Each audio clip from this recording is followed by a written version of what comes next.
چې راغی د پیغمبر صلی الله علیه وسلم خواته او د هغه سره د قریش سرداران او څه مشران ناست نو پیغمبر صلی الله علیه وسلم توجه ورنکړه عبدالله ابن ام مکتوم رضی الله عنه ته په دې چې دا ملګری دی بیا به ورسره خبره وکړو الله آیتونه نازل کړو عبس وتولى أن جاءه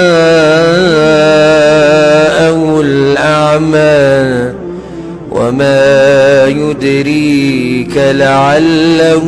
يزكى أو يذكر فتنفعه الذكرى الله آیتونه نازل کړو مخوالو دی پیغمبر چې کله راغی ړوند ان جاءه الاعمى دا ړوند انسان په پیغمبر صلی الله علیه وسلم پسې راغی واورئ ځوانانو واورئ هغه چې سترګې